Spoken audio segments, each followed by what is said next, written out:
Rwan ta gwr sy'n dod i sgwrsio nesa, a sgwrs gwahanol unwaith eto dwi'n meddwl ydy Dan Bristow. Lle mae Dan? O, hanne, wyt ti? Sori, o'n i'n sbio, fi angen gwisgo'n sbectol ysdi, fi angen, mae yn fan hyn, croeso cynnes. Da ni, edrych mlaen yn arw. Diolch. Hi there.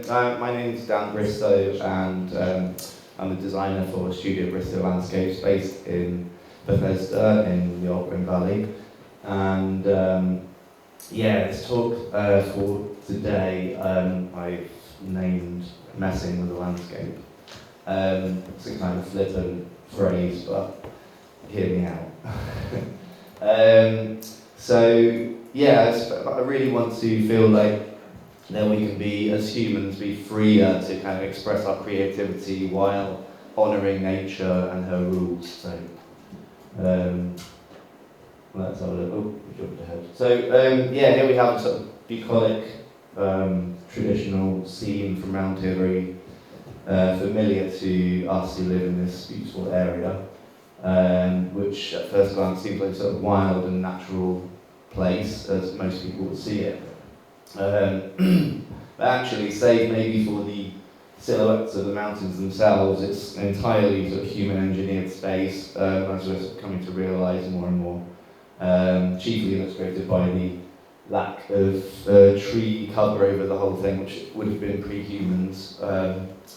So these trees here are introduced species, and even the dry stone walls are obviously not actually natural themselves, although we see them as a natural part of the landscape. So I'm just bringing this up really to illustrate how much humans have messed about with what we see as wild landscapes, which aren't actually wild anymore. So we've already had our fingerprints all over them. So, and in these wider landscapes, I'm all for the kind of the movements towards kind of complexifying them and bringing wildness, loosening our kind of dominating control over them that has been for the last many generations now. But however, if we zoom right into the spaces immediately around our dwellings, recently in garden design, especially in landscape design, there's been I feel like we've sort of become paralysed creatively, because based on this understandable fear of the destructions that our species can wreak on nature, that we sort of feel like we need to stop touching it, but the point is that we've already messed with it, so I feel like we can mess with it in a much more positive, holistic and productive way. So that's basically what I want to kind of talk about here. So if we look at these two garden spaces, which one would you say is more natural? More wildlife friendly or better for the planet? Well, it's a bit of a trick question actually, because I suggest to you that you can't tell from the images. It's the look of them, the aesthetic, has little bearing on how ecologically sound they are. So it's about the practices and the sort of sustainability credentials that are applied to the way in which we use the spaces rather than the way they look. And so this is a bit of a bugbear that I've had, where we feel like we need to make spaces look natural when actually they're as managed as previous aesthetics have been. So it's all about the actual systems that we engage in these spaces that affect how healthy they are and how wildlife friendly they are. So last month I visited Great Dixter, which is one of the most famous gardens in the UK. They had a full biodiversity audit done a few years ago, and were astounded to find that the area with most teeming with species wasn't the wildflower meadows, the orchard, but actually the intensively managed formal ornamental gardens directly around the house. So it was a huge shock, and for me it's something that sort of validated a sort of feeling, that nebulous feeling I had for a while. So once we like conceptually sort of de-link the aesthetics from what is good and wholesome, we're sort of free creatively, and that's something that I really want to push so I feel like it's completely understandable that we want to try and stop feeling like we're kind of in dominion over nature. But I just feel like that we haven't all moved back into caves. We're still in houses that aren't obviously like a part of the nature that's around ourselves. So like, I feel like we still put creativity into the way in which we present ourselves in our buildings. So why don't we do it in our gardens? So I mean, a blackbird, for example, doesn't care if the yew tree looks natural or is shaped like, well, another bird, but it's just to happily make its nest in there. So there is no difference there. So let's have some fun in these spaces. So topiary even isn't even a preserve of our species anyway. It can be natural in itself. So here, this is in Dungeness on the south coast. These volcanoes are they're decades-old gorse bushes that have been pruned very vigorously by rabbits over many decades, and they don't like their paws getting prickled, so they kind of make these cone shapes by leaning over, and eventually the gorse manages to spread far enough that they can like burst through the middle, as you can sort of see that one on the left, and then they can sort of explode these volcanoes. So. And then what about this oak tree here in Crete? So the goats have managed to climb over the whole thing. In the right half there, they've managed to prune into these beautiful cloud prune shapes. And on the left, they've only managed to get to the top bit, so they're creating this beautiful sort of Japanese style layered plants in there. This is that right half. Here's another tree. Take a look at this oak tree. The goats have managed to climb over the whole thing. It's cloud pruned. Entire tree. Probably 20 meters tall. Quite amazing, isn't it? So then we took this viburnum in a client's garden and we did that with it. So you can just have loads of fun. It doesn't have to look natural. It's just to be just as good for the environment. This is one of my inspirations as a landscape architect. Pearl Marx, mid-century Brazilian landscape designer, worked a lot in the big cities in Brazil, and it doesn't look natural at all, but he's a real proto-conservationist. He's one of the first people to try and protect the Amazon. He tried to collect all of the different species from the Amazon, put them into his gardens to kind of promote conservation, but it doesn't look like it should be like a natural garden or something that's pro-nature, but it can be.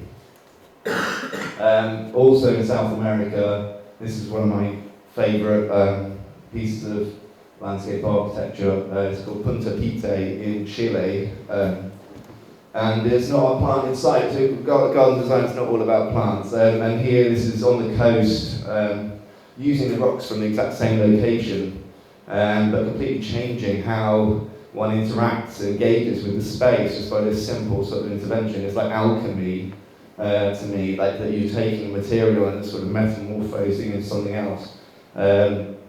It's so simple and yet so considered, and the sort of beauties and sort of intricacy of the labour that's put into the way the material is used. And it doesn't look natural. Ecologically, it couldn't be much more light touch really on the space.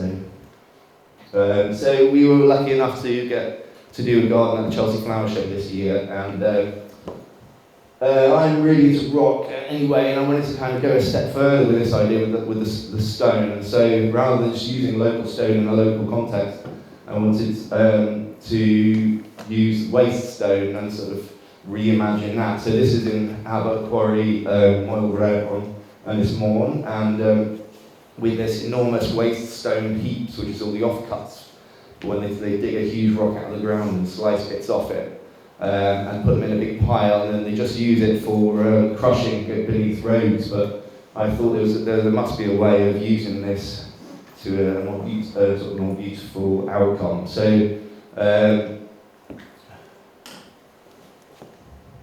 we took these slices, which I just think are beautiful themselves. I did some test pieces here. Spent months over winter climbing over these like heaps, sort of picking out all the right stones, like 16 tons of it for the garden. And then that sort of ended up garden how it looked earlier this year in Treborth Botanic Garden. So you can see we sort of reimagined that all of that is waste stone that would just be used for crushing, but I used it in a way in which is sort of like a Pembrokeshire style of vertical wedge wall, which was done absolutely beautifully by a master stonemason.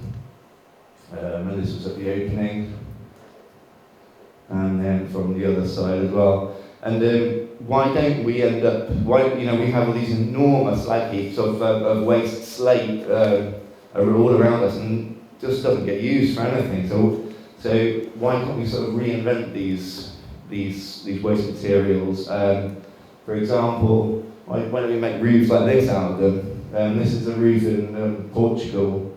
I don't see any reason why we couldn't do something similar. And you've got a beautiful aesthetic there as well. Using slate in a very different way, this is Richard Long at Houghton Hall. Incredibly simple, but some dramatic contrast. Just slate and grass, two locally abundant materials that visually are reinvented. So, although I suppose it is a bit like a tiny version of that. But then, or alternatively, instead of sort of creating this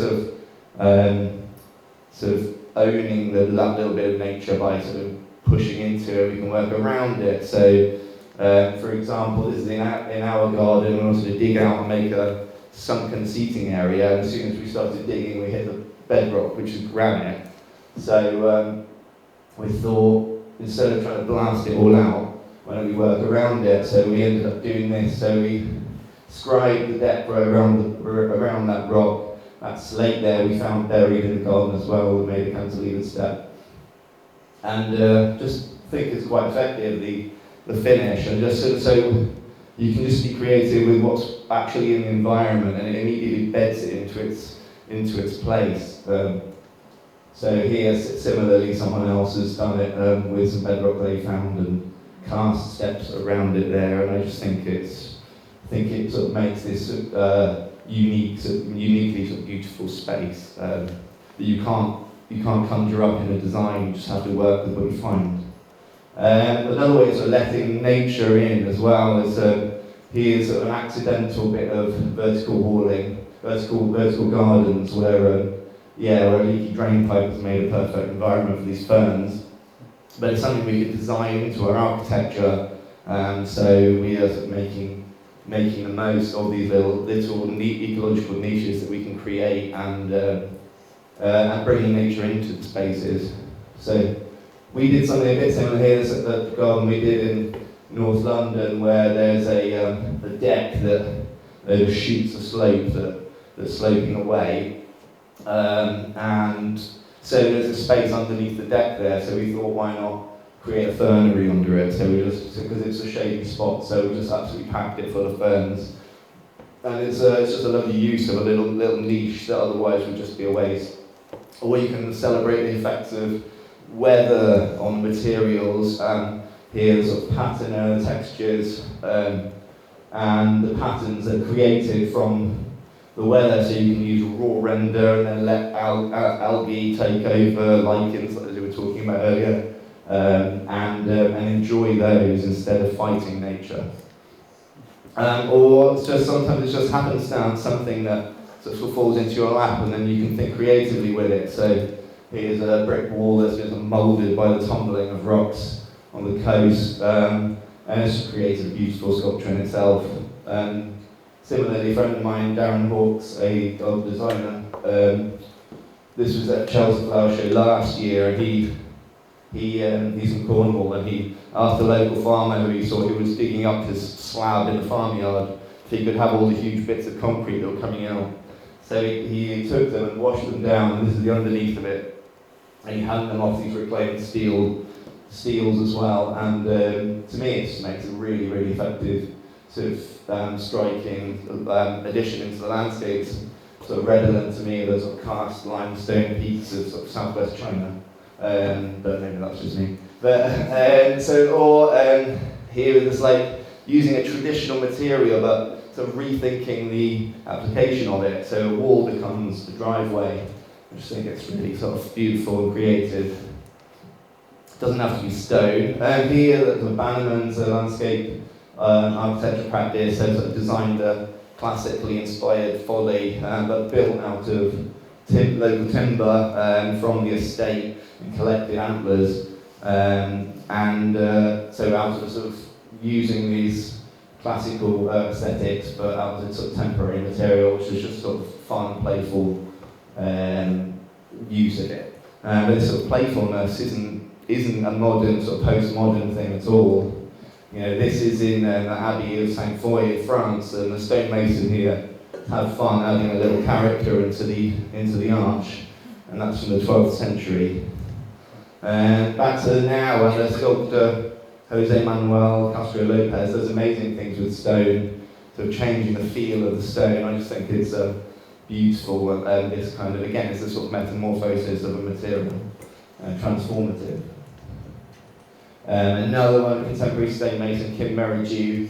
This is called Unswept Floor. It's a big stone piece on the floor, and all of this that you can see here is all inlaid stone. There's no painting on there at all, so it's really, really lovely. If you look at the little set of keys on the right there, or the discarded takeaway container, but then made in something that's a kind of permanent material, so it's all very playful, and that's the kind of playful take on the Roman mosaic, also known as unswept floor mosaic, from clearly a very long time ago.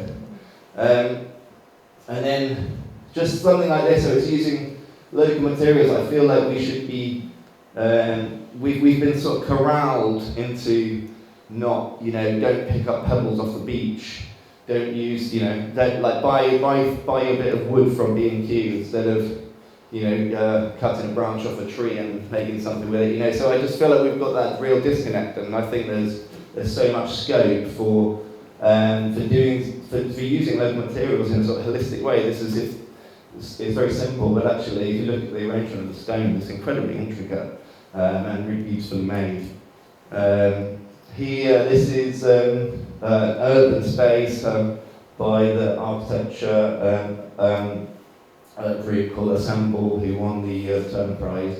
And this is in East London, and they just dug into the ground and found huge amounts of shale and aggregate in the ground, so they literally built the whole of the 2/3 of this building out of the stuff that they just dug from beneath their feet. They put them in earth bags, and then they rendered it with all this aggregate that's come out of the ground, which I think is really, I think it's really beautiful, this thing that's kind of erupting. So this is actually a mosque near Turkey, but I just included it as a way of blending hard materials into a softer landscape. So I think, you see this feels like kind of natural striations in stone, so we could do something similar here, and it's a way of making a path, a hard-standing path, but that blends really nicely into its landscape. Sometimes it's about editing, so it's about you've got a landscape that's full of things already, and you're just removing things to create interesting spaces. So you're just taking out individual plants or trees, or pruning things a particular way, and then you're creating a kind of feeling of magic without having to add anything at all. I mean, these are all native plants here, but you can do fun things by just by the way you prune them as well. So this is just a hedge, but it's beautifully clipped. They're all native plants, but they just make a really effective hedge there. Then, I realise we're running out of time. So this is a garden we did on 10 floors up on a roof in Peckham, on the top of a multi-storey car park. There's going to be no irrigation, exposed to the sun and the rain and the wind. So we created this there, and just with banking some soil, and then sub-base, that's again the crushed stone used for roads. As you can see here, it's directly onto the car park, but making something beautiful out of it. And then just remember that everything changes all the time. Thanks very much.